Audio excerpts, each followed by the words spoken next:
함께 하나님 말씀을 찾겠습니다.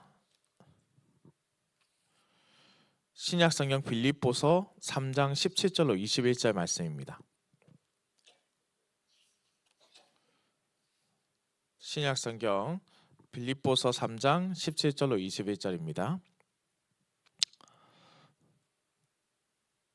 제가 봉독해 드립니다. 형제들아, 너희는 함께 나를 본받으라. 그리고 그 너희가 우리를 본받은 것처럼 그와 같이 행하는 자들을 눈여겨보라. 내가 여러 번 너희에게 말하였거니와 이제도 눈물을 흘리며 말하노니 여러 사람들이 그리스도의 십자가의 원수로 행하느니라. 그들의 마침은 멸망이요 그들의 신은 배요 그 영광은 그들의 부끄러움에 있고 땅의 일을 생각하는 자라. 그러나 우리의 시민권은 하늘에 있는지라. 거기로부터 구원하는 자 곧 주 예수 그리스도를 기다리노니 그는 만물을 자기에게 복종하게 하실 수 있는 자의 역사로 우리의 낮은 몸을 자기 영광의 몸의 형체와 같이 변하게 하시리라. 아멘. 사랑하는 성도들 반갑습니다. 우리 앞뒤 좌우에 계신 분들에게 한번 인사해볼까요? 참 잘 오셨습니다. 반갑습니다. 네. 아침 일부에 이렇게 나오시는 게 참 너무 아름답고 멋있습니다. 뭐 사실 1부와 2부 시간이 그렇게 크게 차이 안 나는 것 같아도 1부 시간에 나온다는 것은 조금 더 일찍 이 직장인들에게는 황금의 시간을 아침에 조금은 늦잠 잘 수 있는 시간을 버리고 이 아침에 나와서 주님의 말씀 듣는다는 것 아니겠습니까? 너무나 귀하고 너무나 감사한 발걸음을 인도해 주신 하나님께 너무나 감사한 시간입니다. 할렐루야. 제가 이제 아이를 키운 지 사실 여기 계신 분들에 비하면 보잘것없는 연수밖에 되지 않지만 아이를 키운 지 이제 좀 돼서 이제 저도 이제 학부모이지 않겠습니까? 초등학교 4학년과 초등학교 1학년의 학부모가 되었는데요. 아이를 키우다 보니까 이 아이를 키울 때마다 부모에게 좀 막중한 책임감이 있다라는 생각을 키우면 키울수록 하게 됩니다. 아이를 키우다 보니까 이런저런 일들이 참 많이 있잖아요. 근데 사실 저는 공부할 때 되게 좀 좋지 않은 버릇인데 바른 자세로 좀 공부하면은 좀 힘들어하는 스타일입니다. 그래서 제가 공부할 때 어떻게 하냐면 누워서 엎드려서 공부를 하거든요. 그래서 엎드려서 제가 쓰면서 좀 공부를 하는 편인데 한우는 이제 신대원도 다니고 계속해서 또 시험을 치고 이렇게 하니까 엎드려서 공부를 하고 있는데 와이프가 이제 또 커피 이렇게 좀 갖다 주려고 하다가 막 한참을 좀 웃는 거예요. 그래서 왜 웃냐? 왜 웃어? 이렇게 했더니 하원이 방에 가보라고 하는 거예요. 그래서 제가 하원이 방에 가봤더니 하원이 방에서 제가 본 게 무엇이었냐면 하원이가 엎드려서 책을 읽고 있는 겁니다. 그런데 하율이도 보라는 거예요. 그래서 제가 하율이도 봤더니 하율이가 거실에서 엎드려서 책을 보고 있는 거예요. 제가 그때 깨달았습니다. 아이들은 부모의 외형만 담는 것이 아니라 행동을 많이 담는구나. 그래서 제가 그 뒤로 최대한 엎드려서 이제 뭔가 좀 하려고 하진 않는데 이 습관이 무섭잖아요. 그래서 아직도 조금 이제 엎드려서 뭐 책을 보거나 또 이렇게 하는데 그래서 한 번은 좀 반대로 해보려고 누워서 이렇게 했더니 그 다음날 또 이렇게 누워서 따라하고 있는 거예요. 그래서 이거 앉아서 책을 보려는 노력을 좀 해야 되겠다라는 생각을 했었습니다. 성도님들, 근데 저는요 어렸을 때 제 마음에 한 가지 큰 다짐이 있었는데 뭐냐면 저는 절대 아버지를 닮지 않겠다라는 다짐을 했었습니다. 지금의 아보니 그런데 참 제가 아버지를 많이 닮아 있었다라는 생각을 하게 됩니다. 하원이와 하율이에게 좋은 모습을 보여주지 못한 것에 대한 후회도 많이 듭니다. 아버지께 좋은 것보다 닮지 않았으면 하는 것들이 닮아 있는 저를 보면서 안타까움을 또 많이 느끼게 됩니다. 좋은 모습을 담고 또 좋은 모습을 자녀들에게 전해주고 싶은데 좋지 않은 모습만 담고 좋지 않은 모습만 전해주는 것 같아서 부모는 항상 마음이 아픈 것 같습니다. 그렇게 생각하다 보니까 이제 이런 또 질문이 생깁니다. 그렇다면 좋은 모습이란 무엇일까? 어떤 좋은 모습을 내가 자녀들에게 물려줄 수 있을까? 좋은 모습이 무엇인데 그것을 어떻게 또 전해줄 수 있을까?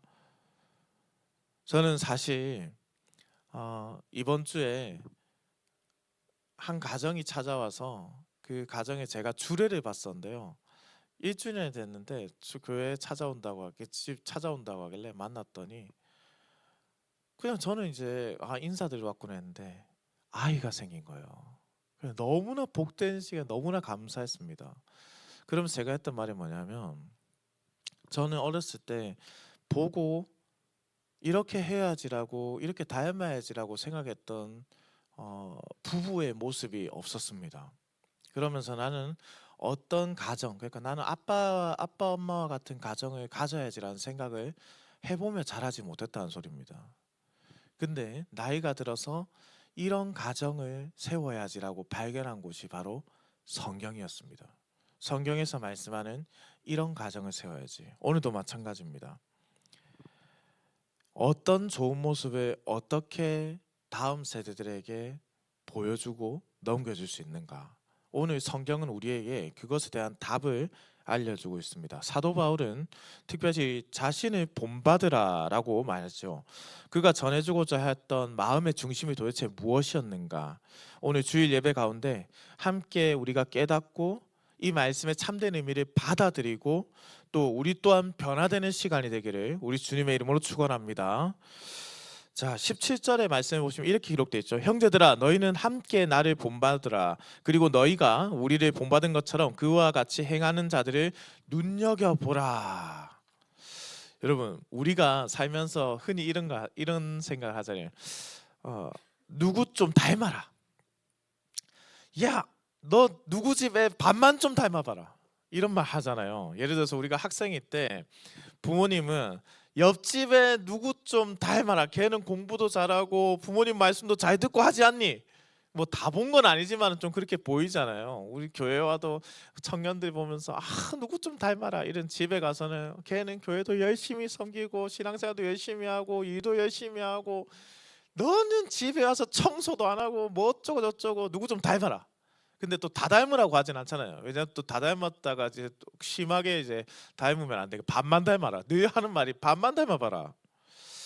보통 엄마 친구 아들은 정말 안타깝게도 공부를 참 잘합니다. 좋은 사람입니다. 그래서 드라마 같은 것을 보거나 하면은 어머니께서 언제 가장 화가 나냐면 동창회를 다녀왔을 때.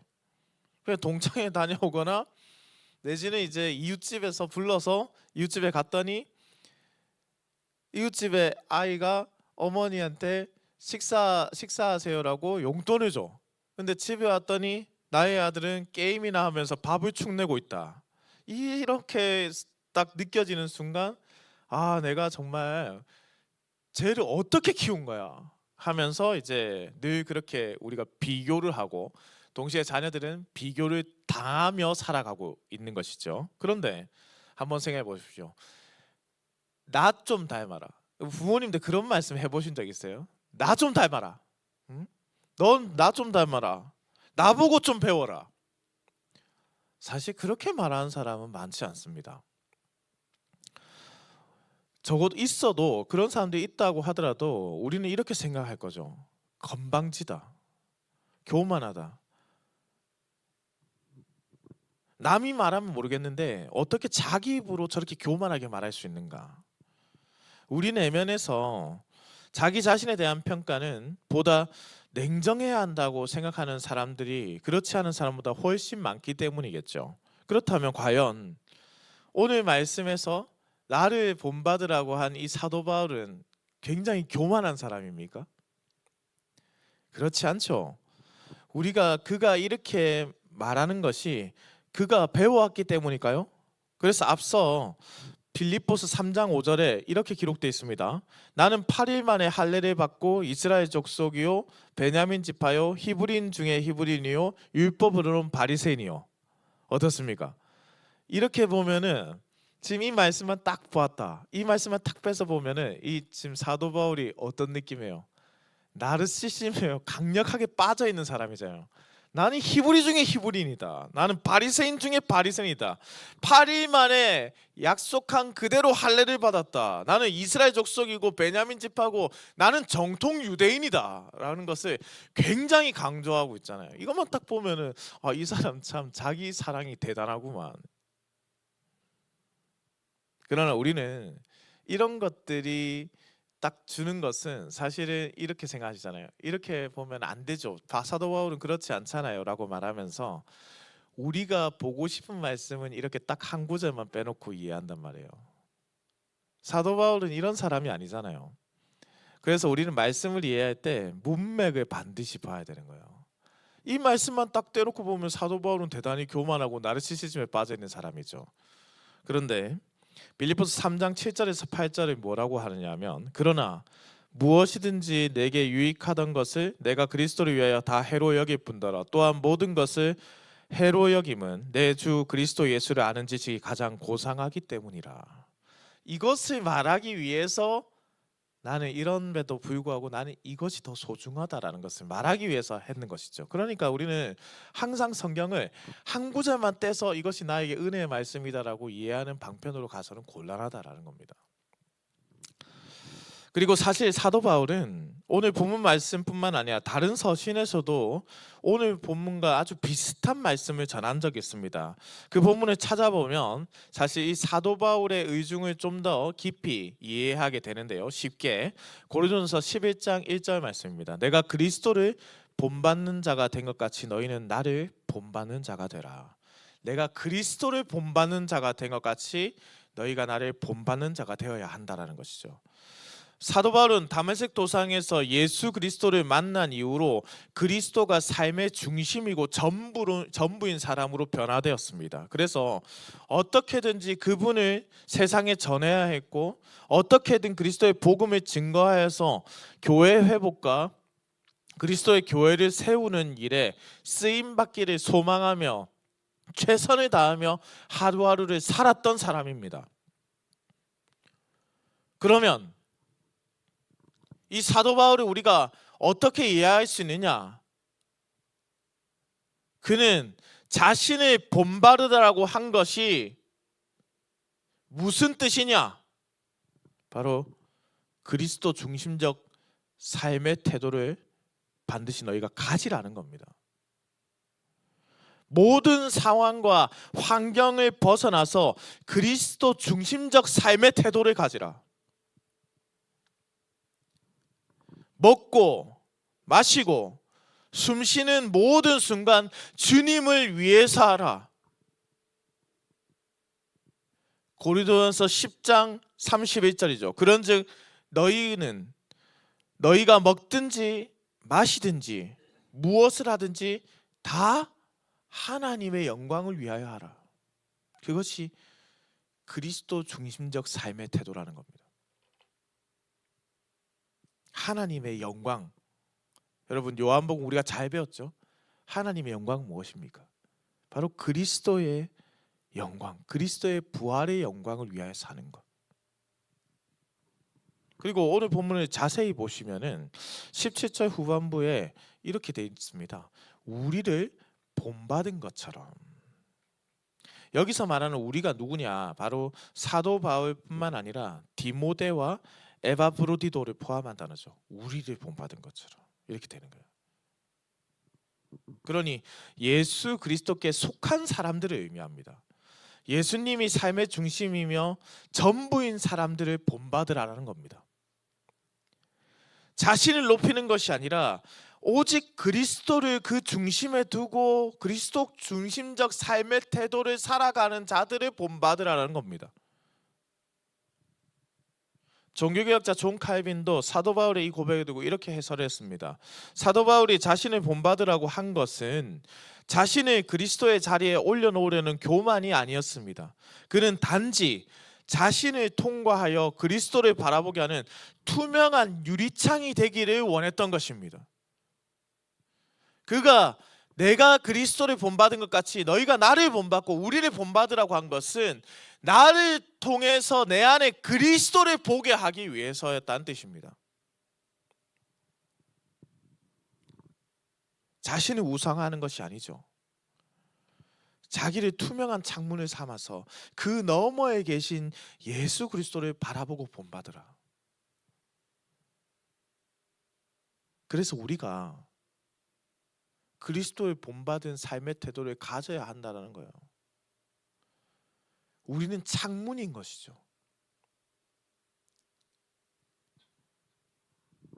우리 열린문교회 모든 성도들이 이러한 겉면을 가슴에 새기기 소망합니다.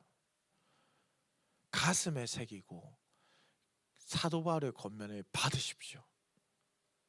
그리스도 중심적 삶의 태도를 우리의 삶의 가장 높은 지향점으로 두시길 바랍니다. 그 중심적 삶의 태도를 가졌을 때 우리가 하나님의 영광을 위해서 살아간다라고 할 수 있는 것입니다.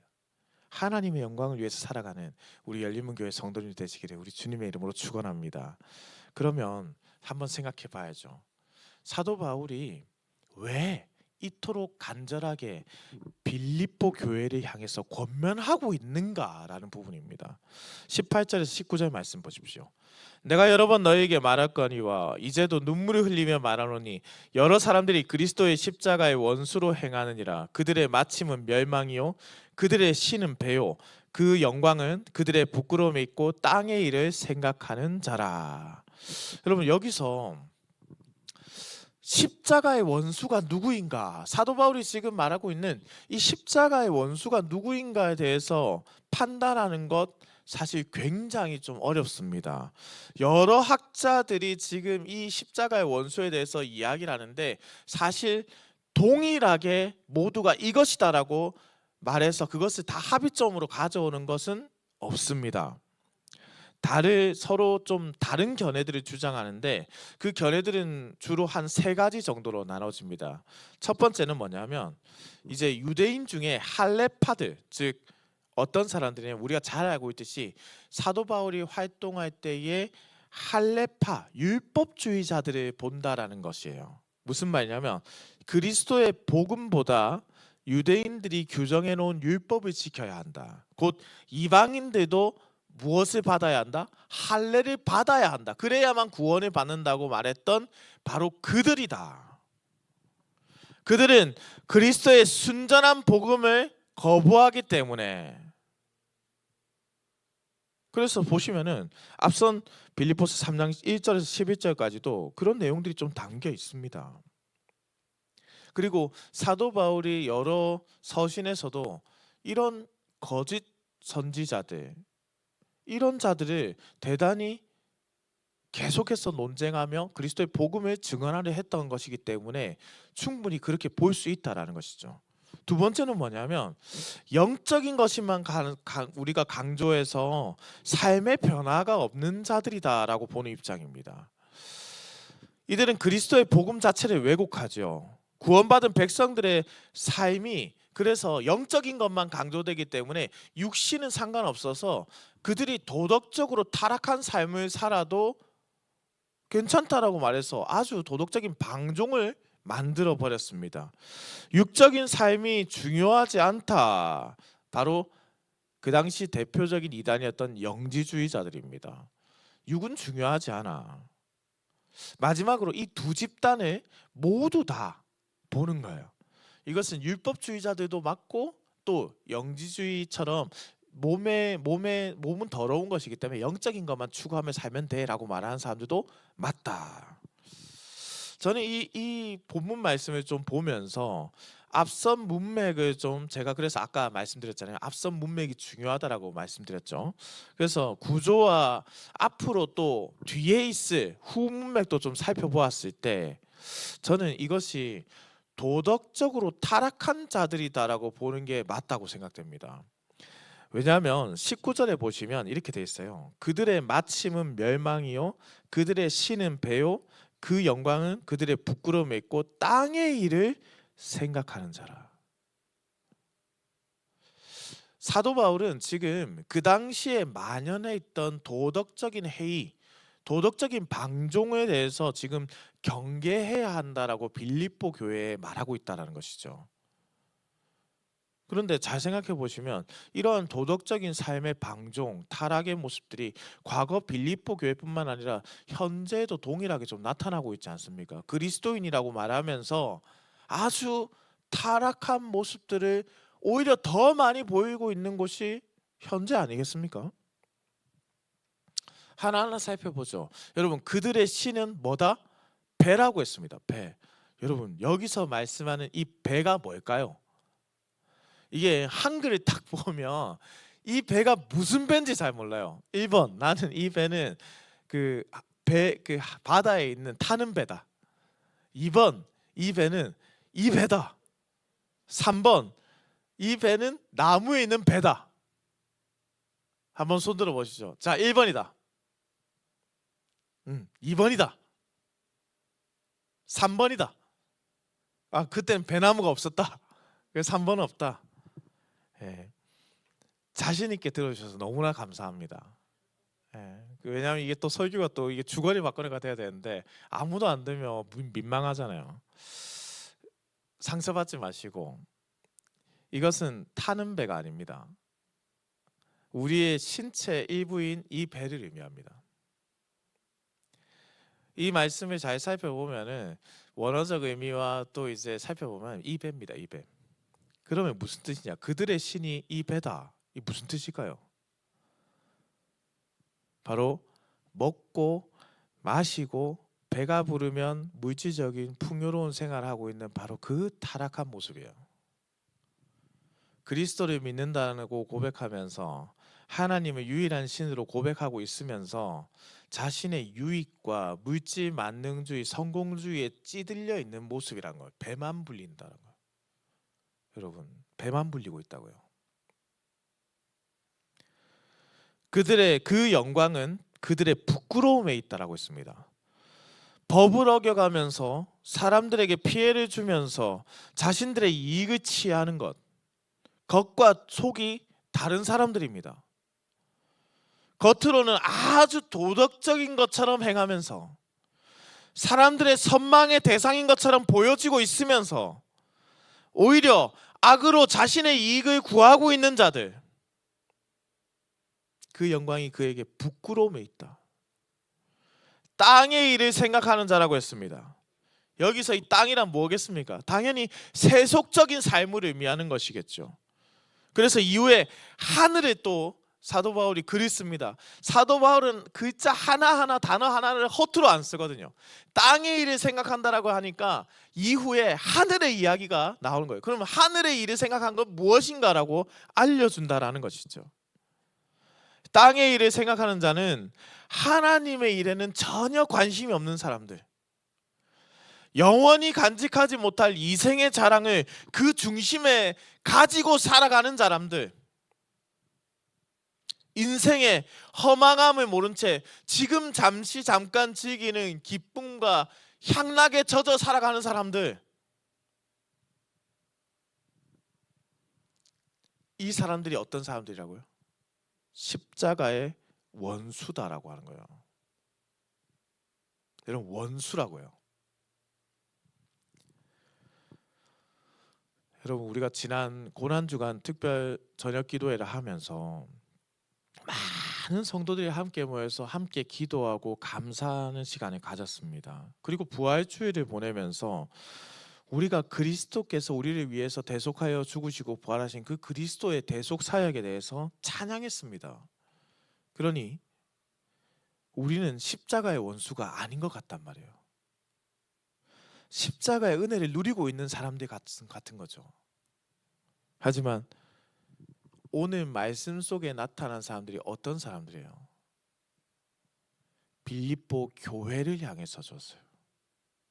바로 십자가의 은혜를 누리고 있는 자들에게 이 서신을 썼다라는 겁니다. 빌립보 교회 안에 있는 사람들이에요. 그리스도의 십자가를 믿고 따라간다고 했던 자들, 거룩한 백성이 되었다고 기뻐했던 자들, 그러나 실제로는 도덕적으로 매우 타락한 그리스도인들을 두고 사도 바울이 십자가의 원수라고 하고 있는 겁니다. 눈물을 흘리는 거예요. 지금 가슴이 아픈 겁니다. 사랑하는 열린문교회 성도님들, 십자가가 무엇입니까? 액세서리입니까?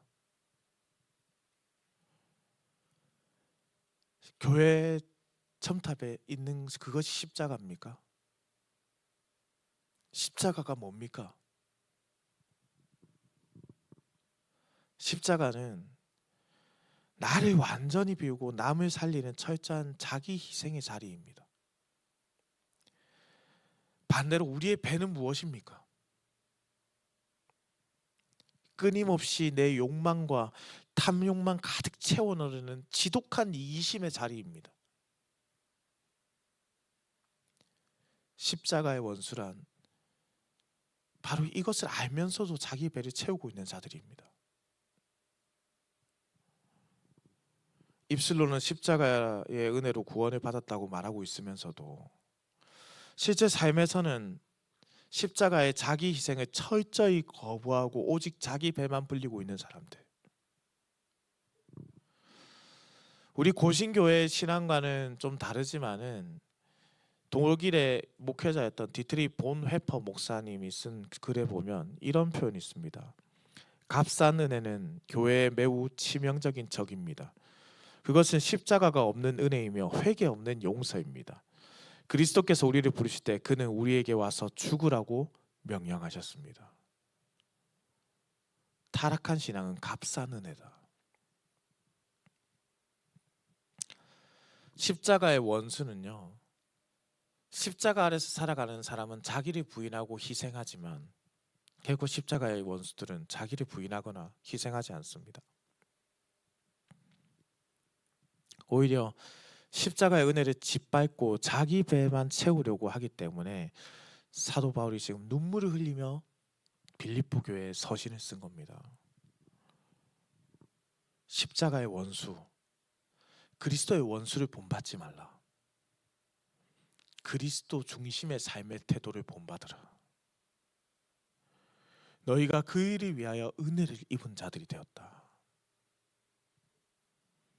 그러면 이 그리스도의 삶의 태도를 받기 위해서 우리는 어떻게 해야 하는가?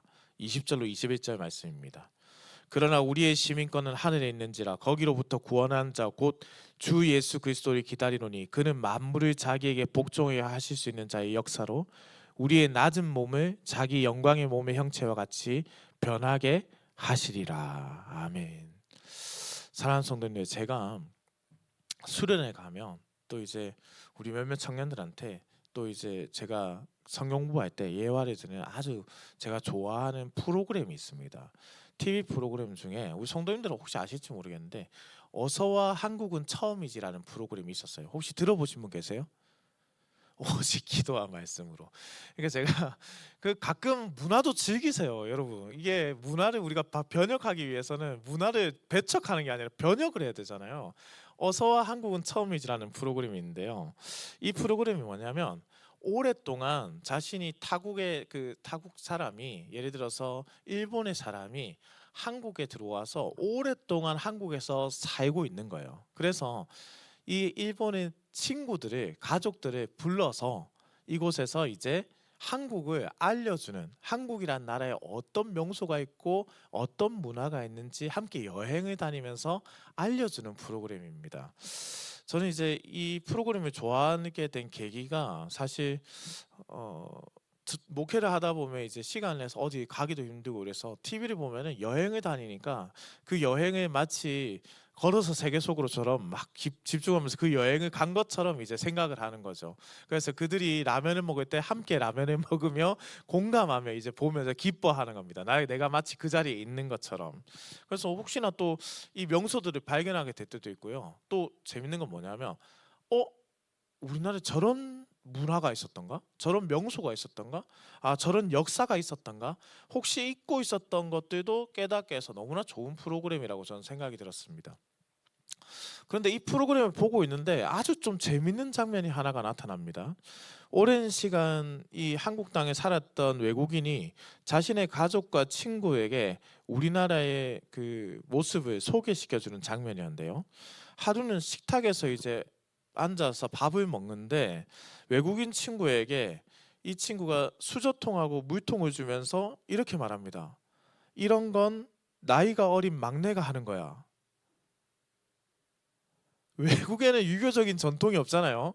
그런데 그동안은 그냥 예를 들면 톰이면 톰, 뭐 찰리면 찰리 이렇게 말했었는데 그게 아니라 갑자기 물컵이랑 주면서 또 젓가락이랑 이런 거 놓으라고 나이 어린 네가 해야지. 그러면서 물 따를 때도 두 손으로 따라야지 이렇게 하는 거예요. 그러면서 이렇게 해야 된다, 이렇게 해야 된다, 저렇게 해야 된다라고 말하는데 한국에 왔으면 젓가락을 써야 돼, 뭐 이렇게 말하는데 별의별 거 다 가르쳐 줍니다. 그러면서 마지막에 결정적으로 하는 말이 아주 가관입니다. 뭐라고 하냐면 우리나라에서는 이렇게 하는 거야, 이렇게 하는 거예요. 아니 그 사람의 본국은 일본이고 타국이잖아요. 그런데 우리나라 오래 살다 보니까 우리나라 한국이 아니라 우리나라에선 이렇게 하는 거야. 막내가 물 따르고 하는 거야. 이렇게 가르치는 거예요. 제가 좀 적잖은 충격을 받았습니다. 자신의 조국이 있음에도 불구하고 오랜 시간 한국 땅에 살면서 친구들도 모인 사람들도 그곳을 그 상황을 보면서 막 웃는 거예요. 너는 사실 일본 사람이잖아, 미국 사람이잖아, 이탈리아 사람이잖아 라고 말하는 게 아니라 막 웃게 되는 거예요. 사랑하는 성도님들, 우리가 그리스도인이 되었다라는 것, 그래서 하나님 나라의 하나님의 백성이 되었다라는 것은 외국인이 우리나라에 속해 살아가는 것의 이상입니다. 우리는 원래 하나님 나라의 백성이 아니었습니다. 우리는 죄인이었고 우리는 하나님의 법도 몰랐으며 우리는 이방인이었습니다. 그러나 하나님 나라에 그리스도의 보혈의 공로로 그 은혜로 말미암아 속하게 된 사람들이죠. 그래서 사도 바울이 쓴 다른 서신인 에베소서에 이렇게 기록되어 있습니다. 에베소서 2장 3절에서 6절입니다. 전에는 우리도 다 그 가운데에서 우리 육체의 욕심을 따라 지내며 육체와 마음에 원하는 것을 하여 다른 이들과 같이 본질상 진노의 자녀이었더니 긍휼이 풍성하신 하나님이 우리를 사랑하신 그 큰 사랑으로 인하여 허물로 죽은 우리를 그리스도와 함께 살리셨고 너희는 은혜로 구원을 받은 것이라 또 함께 일으키사 그리스도 예수 안에서 함께 하늘에 앉히시니. 에베소서 교회 성도들뿐만 아니라 모든 그들을 포함하여서 모든 성도들이 그리스도 예수를 믿음으로 함께 살리심을 받았고 거기서 멈추는 것이 아니라 일으키심을 받았고 거기서 멈추는 것이 아니라 함께 하늘에 있는 하늘의 영광을 누리는 자로 올라가게 되었다. 앉히게 되었다. 하늘에 앉히게 되었다. 여러분 지난번 제가 이 에베소서 말씀으로 말씀을 이미 전해드렸습니다. 하늘에 앉히셨다. 앉히실 것이다. 아니잖아요. 앉히실 것이다 아니잖아요. 미래형이 아니에요. 과거형입니다. 이 단어가. 그리스도께서 부활하심으로 그를 믿는 모든 자들을 하나님의 나라의 천국 백성으로 데리고 올라가셨다라는 거예요. 우리는 이미 하나님 나라에 속해 살아가는 하나님 나라의 백성으로 그곳의 주권이 이미 바뀌게 되었다. 우리의 여권이 바뀌게 되었다는 소리입니다. 잠시 잠깐 살아가는 외국인들이 우리나라 사는 정도가 아니라 우리의 국적이 바뀌게 되었다는 거예요.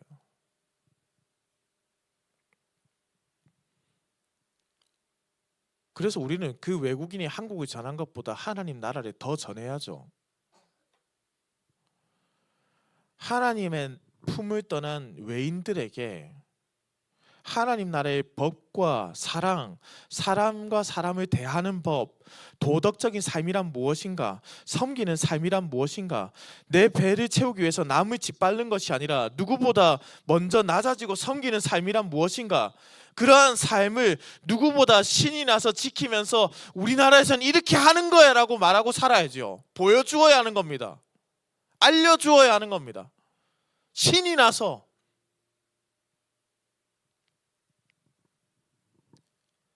내가 하나님 나라의 백성인 것을 자각하면서 우리의 시민권이 하늘에 있음을 믿으면서 우리가 하늘에 속한 하늘의 시민권자임을 누리면서 이렇게 살아야 하는 거야. 사람은 원래 하나님의 영광을 위해서 살아야 하는 거야. 우리나라에서는 동생이 물을 따라주고 이렇게 하는 거야. 막내가 하는 거야. 그것 이상으로 하나님 나라에서는 우리가 섬기는 거야. 우리가 남보다 낮아지는 거야.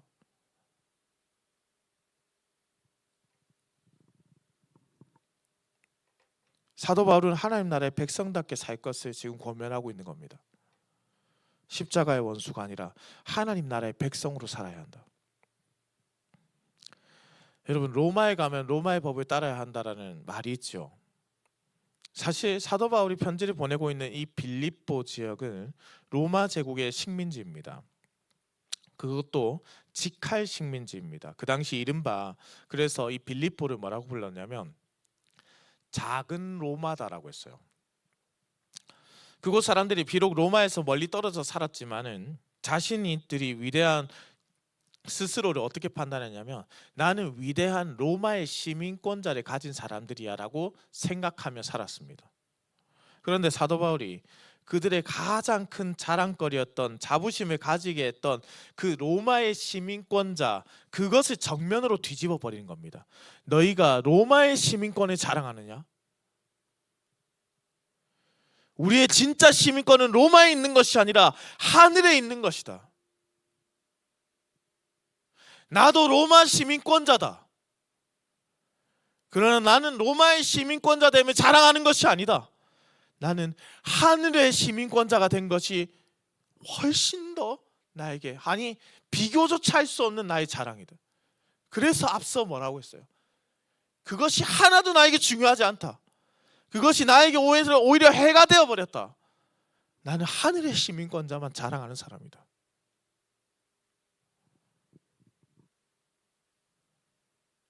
로마의 압제를 받고 있다고 해서 로마의 법을 따르고 하나님의 법을 외면한다면 그는 시민권이 하늘에 있는 것이 아니라 땅에 있는 것이죠. 그래서 기독교 변증가 C.S. 루이스가 이렇게 말했습니다. 하늘을 향해서 겨냥하십시오. 그러면 땅도 반드시 당신이 덤으로 얻게 될 것입니다. 그러나 땅을 향해서 겨냥한다면 하늘과 땅 반드시 둘 다 잃게 될 것입니다. 왜? 두 주인을 섬길 수 없기 때문입니다.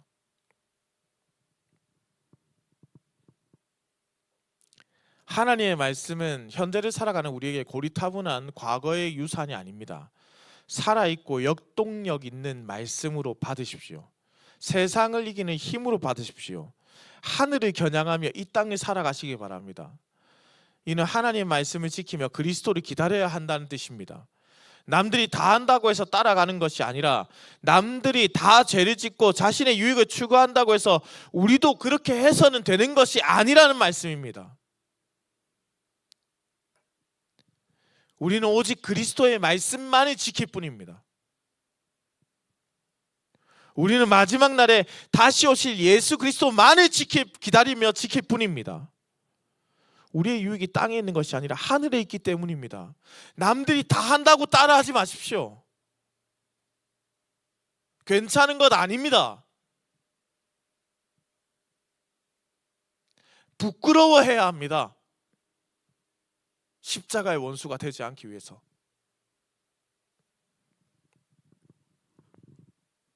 더 나아가 하늘 시민권을 가진 우리에게는 세상이 알지 못하는 영광스러운 소망이 있죠. 바로 오늘 본문 마지막인 21절입니다.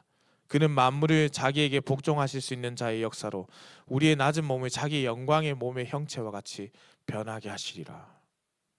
지난주에 우리는 사망을 이기신 예수 그리스도의 부활을 찬양했습니다. 이 땅에서 우리가 하늘 시민권자로 살아가면서 십자가의 길을 걷느라 때로는 억울하고 손해를 보고 병들고 늙어가는 이 낮은 몸으로 고통당할지라도 결코 낙심하지 마시기 바랍니다. 다시 오실 주님께서 우리를 예수님과 똑같은 영광스러운 몸으로 반드시 변화시켜 주실 것이기 때문입니다. 우리가 그 부활 소망을 가지고 하늘 시민권자로 살아가는 겁니다. 썩을 육체의 배를 채우는 것이 아니라 썩지 않을 영원한 양식들을 내 삶에 채워가는 겁니다. 사랑하는 열린문교회 성도님들, 서두에 저는 앞서 하원이와 하율이가 엎드려서 공부하는 저와 닮아있다 말씀드렸고, 아버지의 좋지 않은 모습을 닮아있는 저를 발견했다라고도 말씀드렸습니다. 이상하게도 좋은 것은 조금이라도 더 닮았으면 좋겠는데 닮지 마라고 한 것만 또 죽어라고 닮는 것이 인생의 모습입니다. 이것이 바로 우리의 악한 본성이 있기 때문이겠죠. 악은 금방 배우고 좋은 것은 더디 배웁니다. 교회에는 많은 사람들이 있습니다. 세상은 풍요롭게 보입니다. 남들보다 정직하게 살면 뒤처지는 것 같고, 남들보다 먼저 섬기거나 양보하면 어리석게 보이는 것이 세상의 관점입니다. 그래서 우리는 선을 행하기보다 악을 먼저 행하고 싶습니다. 사랑하는 성도님들, 그럴 때마다, 그런 마음이 들 때마다 이 바울의 서신을 기억하면서 하나님의 은혜를 다시 한번 떠올려 보시기 바랍니다. 우리는 하나님 나라에 속해서 살아가고 있는 사람들입니다. 잠시 이 땅에 이 바른 이것에 소망을 두며 살아가는 것이 아니라 주님과 함께 살아가며 소망을 두고 살아가는 사람들이란 말씀입니다. 우리는 이방인이었지만 그 은혜를 누리는 하나님 나라의 백성으로 변화된 사람들입니다. 신이 나서 한국을 외국인보다 더 크게 우리는 하나님의 은혜를, 하나님 나라를 신이 나서 더 전해야 한다는 뜻입니다. 사도 바울이 그리스도의 은혜를 기억하고 그리스도인들의 삶의 태도가 무엇인가를 본받으라고 했습니다. 더 이상 우리 열림교회 성도들이 십자가의 원수가 되지 않기를 소망합니다. 우리를 통해서 하나님 나라가 더 확장되고 하나님의 영광이 더욱더 빛이 나는 모습이 가득하기를 소망합니다. 사랑하는 성도님들, 우리는 십자가의 은혜를 누리는 사람들입니까? 아니면 십자가의 원수가 된 사람들입니까? 우리는 그 은혜의 풍성함에, 하나님의 영광의 풍성함에 하나님 나라에 살아가는 기쁨을 누리며 그 안에 갇혀 살아가는 사람들입니까? 아니면 내 배에 어떻게든 나의 영광을 가득 채우기 위해서 그 안에 갇혀 살아가는 사람들입니까? 우리의 소망은 하늘에 있는 것입니다. 하늘 시민권자로 함께 살아가기를 소망합니다. 하늘 시민권자로 저와 성도님들 모두 함께 걸어갔으면 좋겠습니다. 교회가 더는 성도들의 도덕적인 타락으로 세상의 비난의 손가락질을 받아서는 안 됩니다. 희생의 자리에 가십시다. 가십시오라고 말씀드리지 않겠습니다. 함께 가시죠. 저도 가겠습니다. 함께 가시지요. 함께 십자가의 은혜의 자리로 가십시오. 우리가 함께 걸어가기를 원합니다. 이 땅이 아니라 하늘의 소망을 가지고.